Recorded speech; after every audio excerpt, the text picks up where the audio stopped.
ஆண்டவருடைய வார்த்தைக்கு நேராக கடந்து செல்வோம். மத்தேயு எழுதின சுவிசேஷம் 7ஆம் அதிகாரம் 7ஆம் வசனம். 7:7. கேளுங்கள், அப்பொழுது உங்களுக்கு கொடுக்கப்படும். தேடுங்கள், அப்பொழுது கண்டடைவீர்கள். தட்டுங்கள், அப்பொழுது உங்களுக்கு திறக்கப்படும். எல்லாருக்கும் பரிச்சயமான தெரிந்த நல்ல ஒரு வேத வசனம். ஆமென். ஹல்லேலூயா. கர்த்தர் இந்த வசனத்தில் ஒரு பாடலே உண்டு இல்லையா? கர்த்தருக்கு மகிமை உண்டாகட்டும். நல்ல கவனிங்க. இங்கே சொல்லப்படுகிறது, கேளுங்கள் அப்பொழுது உங்களுக்கு கொடுக்கப்படும். இதுதான் ஆண்டவர் இந்த மாதத்தில் தந்த வாக்குத்தத்த வார்த்தை. ஆண்டவர் இந்த மாதத்தில் கொடுத்த ஒரு ஆறுதலின் வார்த்தை, ஒரு ஆறுதலின் வாக்கு தத்தம். அது மாத்திரமல்ல, இது ஒரு லா, ஆண்டவருடைய கட்டளை, ஆண்டுடைய நியமம், ஆண்டவர் ஏற்படுத்தினது. அதனாலதான் சீஷர்களுக்கு ஆண்டவர் ஜெபிக்க கற்றுக் கொடுத்தார். அவர் ஜெபத்தை கேட்கிறவராக இருக்கிறார். அந்த ஜெபத்திற்கு அவர் பதில் கொடுக்கிறார். இன்னும் பிதாவின் வருது பாரிசத்திலே அவர் ஜெபிக்கிறவராக இருக்கிறார். அல்லேலூயா என்று பார்க்கிறோம். அப்படி என்றால் அந்த வசனத்தில் இருந்து நாம் என்ன செய்ய வேண்டும் என்பதை இங்கே சுட்டி காட்டுகிறது. என்ன செய்ய வேண்டும்? கேட்க வேண்டும், தேட வேண்டும், தட்ட வேண்டும். அல்லேலூயா. அப்போ நாம் செய்ய வேண்டிய காரியம், இந்த வசனத்தின் அர்த்தம் கேளுங்கள் என்றால் கொடுக்க வரைக்கும் கேட்கணும். தேடுங்கள் என்றால் கிடைக்கிறது வரைக்கும், கண்டடை வரைக்கும் தேடணும். ஆமென். தட்டுகள் என்றால் கர்த்தர் திறக்கும் வரைக்கும் தட்டணும். நன்றாக கவனிங்க. அப்போ தேவனுடைய பிள்ளைகளாக இருக்கிற நாம் செய்ய வேண்டிய முதல் காரியம் என்னவென்றால், நாம் நம்முடைய தகப்பனிடத்திலே கேட்பதற்கு பயப்படக்கூடாது. ஆமென். ஆண்டவரும் சொல்லுகிறார், முதலாவது என்னுடைய ராஜ்யத்தையும் நீதியும் தேடுங்கள் என்று சொல்லுகிறார். அப்புறம் தைரியத்தோடு கேட்க நமக்கு உரிமை இருக்கிறது. ஏனென்றால் நம்மளுடைய பிள்ளைகள், அவருடைய தகப்பனாக இருக்கிறார். பிள்ளைகள் யாரிடத்துல தான் கேட்பாங்க? தகப்பனிடத்துல தான் கேட்பாங்க. வெளியே பேருக்கான வர்றதுக்கு முன்னே ஃபோன் அடிச்சு, வரும்போது ஒரு பிரியாணி வாங்கிட்டு வாங்கப்பா என்று சொல்லாங்க இல்ல. எப்படியோ, ஏனென்றால் பிள்ளைகள் உரிமையோடு கேட்பதை அறிகிறார். நாம் தேவனுடைய பிள்ளை, அவர் மேல் விசுவாசம் உள்ள, அவரை ஏற்றுக்கொண்டுள்ள எத்தனை பேரும் அத்தனை பேரும் தேவனுடைய பிள்ளைகளாகும்படி அதிகாரம் கொடுத்தார் என்று பார்க்கிறோம். நம்முடைய தேவன் நம்முடைய தேவைகள் எல்லாம் அறிவார் தான். வேதம் சொல்லுகிறது, நீங்கள் ஜெபிப்பதற்கு முன்பாகவே உங்களுடைய தேவைகள் இன்னதென்பதை நான் அறிந்திருக்கிறேன் என்று சொல்லுகிறார். ஆனாலும் நாம் அவரிடத்தில் கேட்க வேண்டும் என்று வேதம் நமக்கு கட்டளை இடுகிறது. அது தேவனுடைய சட்டமாக இருக்கிறது.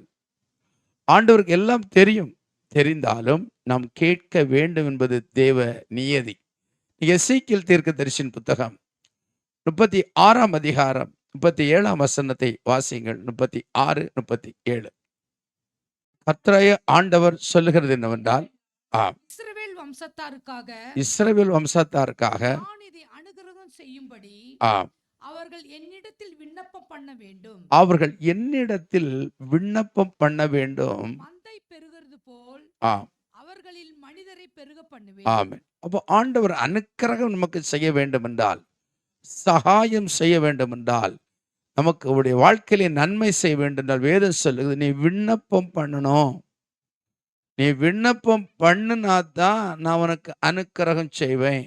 அல்லேலூயா என்று சொல்லுகிறதை பார்க்கிறோம். நன்றாக கவனிங்க. இந்த பூமியிலே நாம் வாழும் பொழுது இந்த கிறிஸ்துவ வாழ்க்கை என்பது ஒரு பிரயாண வாழ்க்கை. ஒரு பிரயாணம் என்பது ஒரு இடத்திலிருந்து இன்னொரு இடத்துக்கு போவதுதான் பிரயாணம். அது மாதிரி கிறிஸ்துவ வாழ்க்கை ஒரு பிரயாணம், இக்கரையிலிருந்து அக்கறைக்கு போவது. அப்ப எங்கிருந்து நாம் பரலோகத்துக்கு போனோம் அப்படி என்றால், போகும் பாதையிலே, அந்த பிரயாணத்திலே, அந்த பயணத்திலே நமக்கு என்னென்ன தேவையோ அத்தனை ஆண்டவர் சந்திக்கிறவர். நம்புறீங்களா? அவர் தருவார். அப்படி என்றால் அந்த போக வேண்டிய வழியை அவர் தான் காட்டுவார். ஆமென். ஆண்டவர் சொல்றார், வழி இதுவே என்று அவர் கரம் பிடித்து நம்மை காட்டுகிறார், நடத்துகிறார். நமக்கு சரியான வழி தெரியாது. அவர்தான் அந்த நீதியின் வழியிலே, பரிசுத்த வழியிலே ஆண்டவர் நம்மை நடத்துகிறவராய் இருக்கிறார். அப்ப அந்த வழி ஆண்டவருக்கு தான் தெரியும். ஆமென். வழி இதுவே என்று சொல்லுகிறார். வலதுபுறமும் இடதுபுறமும் நாம் சாய்ந்து விடாதபடி ஆண்டவர் தான் அந்த வழியை நமக்கு காண்பிக்கிறவராக இருக்கிறார். அது மாத்திரமல்ல, ஒவ்வொரு காலகட்டத்திலும் நமக்கு வாசல்களை திறக்கிறவர் அவர்தான். இதோ திறந்த வாசலை உனக்கு முன்பாக வைத்திருக்கிறேன் என்று சொல்லுகிறார். அடைப்பட்ட வாசலை திறக்கிறவர், நமக்காக புதிய காரியத்தை செய்கிறவர், புதிய வாசலை திறக்கிறவர். நம்முடைய வாழ்க்கையில எந்தெந்த பகுதியெல்லாம் அடைப்பட்டு இருக்கிறதோ, தடைக்குள் இருக்கிறதோ, கட்டுக்குள் இருக்கிறதோ, தேவனிடத்தில் நாம் முறையிடும் பொழுதுதான், ஜெபிக்கும் பொழுதுதான், கேட்கும் பொழுதுதான் கர்த்தர் வாசலை திறக்கிறார். ஆமென். நம்ம ஜெபிக்காம வாசல் திறக்காது. நம்ம ஜெபிக்காம வாசல் சொல்ல ஆண்டவருக்கு தெரியாதா? ஆண்டவருக்கு எல்லாம் தெரியும். எல்லாம் தெரிந்தாலும் தேவன் ஏற்படுத்தினது கேட்கணும்.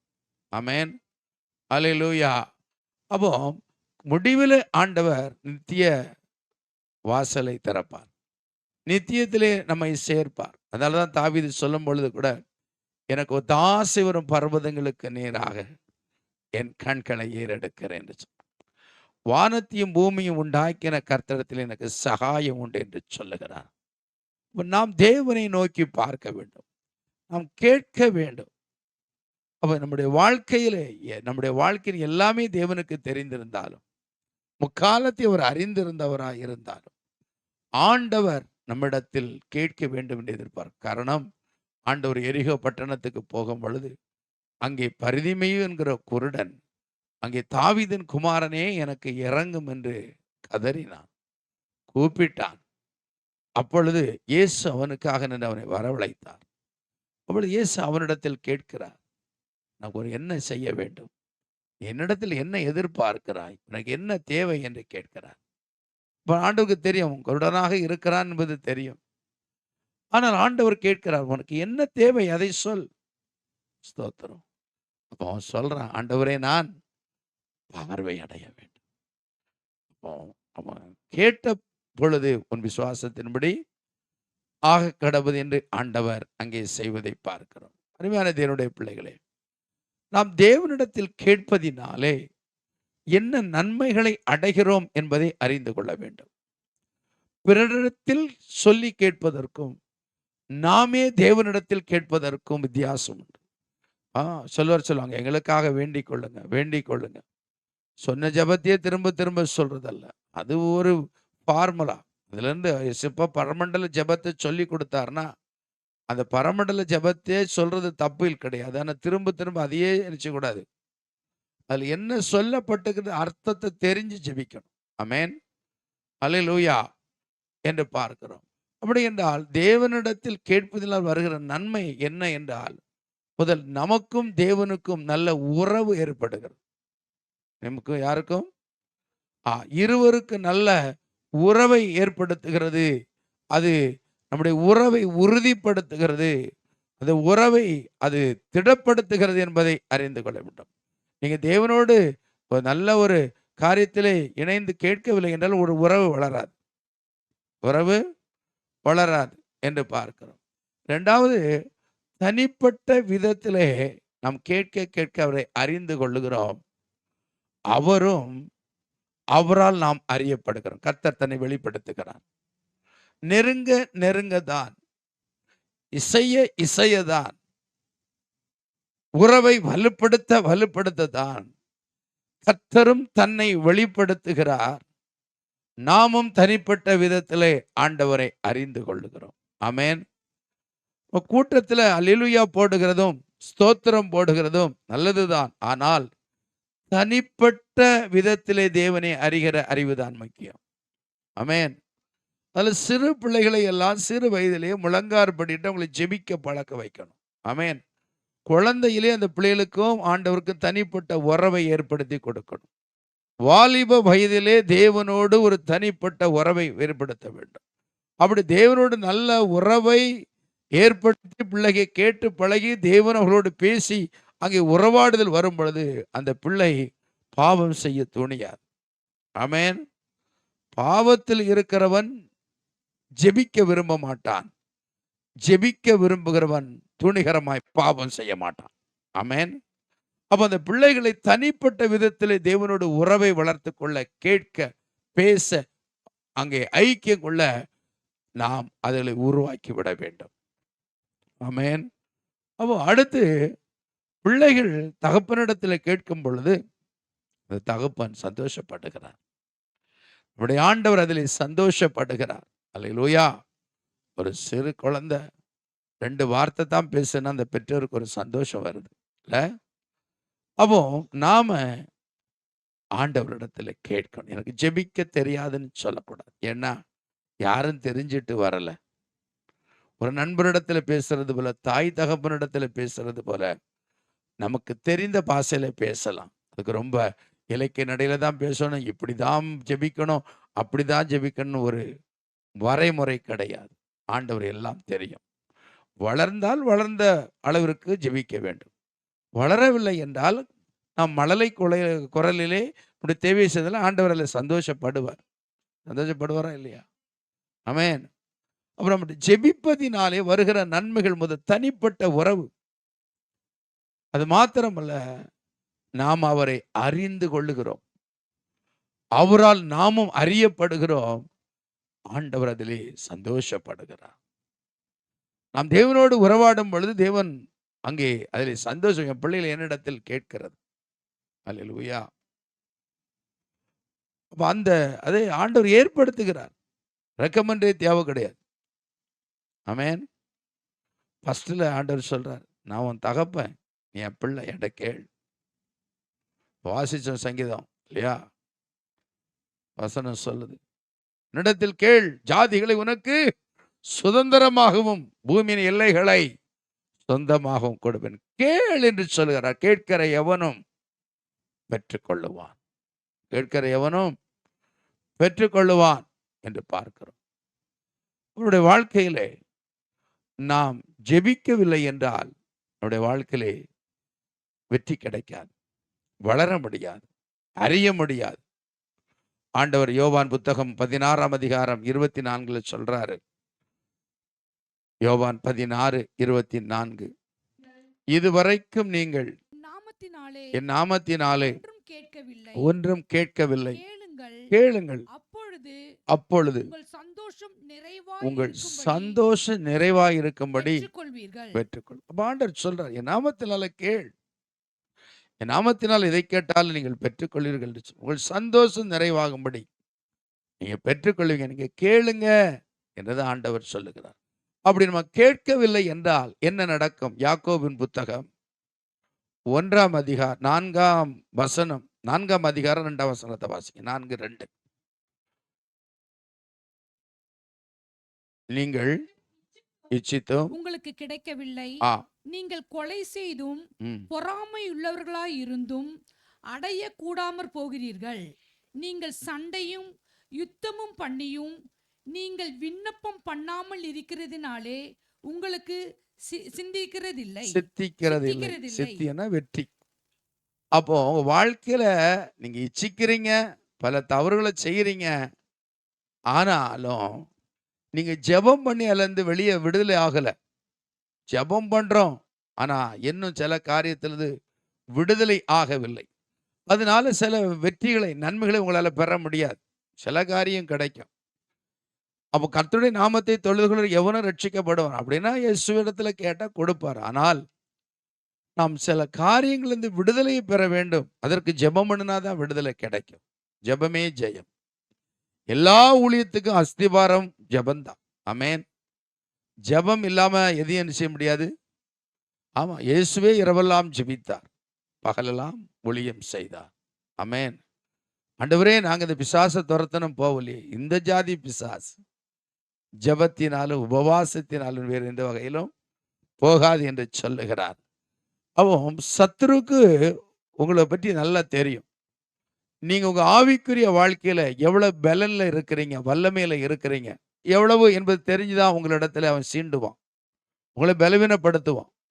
நீங்க நாளுக்கு நாள் ஜெபிச்சு ஜெபிச்சு ஜெபிச்சு ஆண்டவரிடத்துல கேட்டு கிருபைகளையும் பலனையும் சத்துவத்தையும் அபிஷேகத்தையும் வல்லமையும் வரங்களையும் நீங்க பெருகிக்கொண்டே இருப்பீர்கள் என்றால், கிருபையின் மேல் கிருபை, பலத்தின் மேல் பலன், மகிமையின் மேல் நீங்கள் வளரும் பொழுது சத்துருக்கிட்ட நெருங்க முடியாது. ஆமென். இவங்கிட்ட இப்ப நெருங்கலாமா நெருங்கக்கூடாதா, போகலாமா போகக்கூடாதா,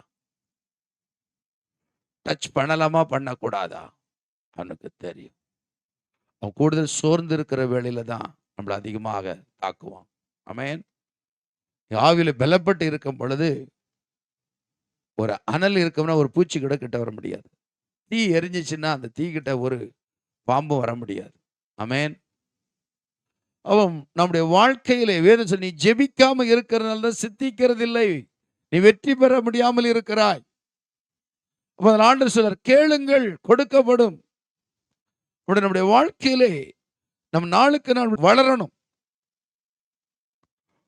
சாத்தானுடைய காரியத்திலே அவனுடைய ஸ்ட்ராட்டஜி உண்டு. சாதாரண பொல்லாத ஆவிகளுக்கும், அந்தகார வல்லமைகளுக்கும், வானமண்டல ஆவிகளுக்கும், துரைதனத்தின் ஆவிகளுக்கும் எல்லாரையும் நம்ம கட்ட முடியாது. அசுத்தாவிகளை துரத்துற மாதிரி பலவான துரத்த முடியாது. ஏன்னா அது அவனுக்கு ஒரு பவர் உண்டு, அதிகாரம் உண்டு. எல்லாம் நம்ம ஒரடி தாளத்தில் செயல்பட முடியாது. அப்ப அதற்கென்று அந்த அவனுக்கு ஈக்குவல் வளர்க்கணும், ஜெபத்தில் வளர்க்கணும். நம்ம வளரும் பொழுதுதான், பலனடையும் பொழுதுதான் நாம் எதிர்த்து போது நிற்கவே முடியும். ஆமென். இல்லை நிற்க கூட முடியாது. அதனால தான் ஆண்டவர் சொல்றார், கேளுங்கள் கொடுக்கப்படும், கேளுங்கள் கொடுக்கப்படும். கானானிய ஸ்திரீ வந்து ஆண்டவரிடத்துல கேட்கிறார் தன்னுடைய பிள்ளைகளின் சுகத்துக்காக. தாழ்த்தி கேட்கிறார். அவ தாழ்மையும் விசுவாசத்தையும் பார்த்து ஆண்டவர் நன்மை செய்கிறார். அல்லேலூயா. ஆண்டவரிடத்தில் எப்படி கேட்பது? நம்முடைய உதடுல மட்டும் அல்ல, உள்ளத்தின் ஆழத்தில் இருந்து கேட்கணும். ஆண்டவரை பார்க்கிற மனுஷனோ முகத்தை பார்க்கிறோம், நம்முடைய தேவனோ இதயத்தை பார்க்கிறார். அல்லேலூயா. அப்ப எப்பொழுது எப்படி கேட்டால் தேவனிடத்தில் கிடைக்கும் என்பதை அறிய வேண்டும். நம்ம கேட்கறதெல்லாம் கிடைக்கும்னு சொல்ல முடியாது. அவருக்கு தெரியும், அவர் வேலை வரும்பொழுதுதான் செய்வார். அவர் டைம் வராம அவர் செய்ய மாட்டார், அவசரப்படவே மாட்டார். அவசரம் நமக்கு தான். தெய்வம் ஒரு நாள் அவசரப்பட மாட்டாரோ. நீங்க உங்க ஜெபத்தில் ஒரு மயக்கவும் முடியாது. நான் ஜெபிச்சு அதை சாதிச்சிருவேன் இதை சாதிச்சிருவோம்னா எதையினாலும் சாதிங்க, ஆனா அவரை நீங்க மயக்க முடியாது. அவர் எதுக்கும் மயங்கிறவர் கிடையாது. ஆமென். அவசரப்படுகிறவரும் கிடையாது. ஆனால் உன் தேவையை ஆண்டவர் சொல்லுகிறார், நீ கேள், என்னிடத்தில் நீ கேள். ஆமென். அவருக்கு எப்பொழுது தரணும்னு தெரியும். உடனே தரணுமா, இல்ல கொஞ்சம் பொறுமையா கொடுக்கணுமா, இல்ல எந்த காலத்தில் அதை கொடுக்கணும் என்கிறத நன்கு அறிந்தவர் யார்தான்? ஆண்டவர் ஒருவர் தான். ஆமென். ஆனாலும் கேட்கணும். அவர் கொடுக்க வரைக்கும் கேட்கணும். அந்த வேலை வரும்போது தான் கொடுப்பாரு. ஆமென். கேட்டவன எல்லாம் கொடுப்பாருன்னு சொல்ல முடியாது. ஏனென்றால் அதை பெற்றுக்கொள்வதனால் உடனே நமக்கு சில நன்மை வருமா தீமை வருமா, நம்ம ஒழுங்கு ஆண்டவர்கிட்ட இருப்போமா இல்லை ஆண்டவர்கிட்ட போயிடுவோமாங்கிறது யாருக்கு தான் தெரியும்? ஆண்டவருக்கு தான் தெரியும். அல்லேலூயா. யோவான் புத்தகம் 15ஆம் அதிகாரம் 7ஆம் வசனத்தை வாசியுங்கள்.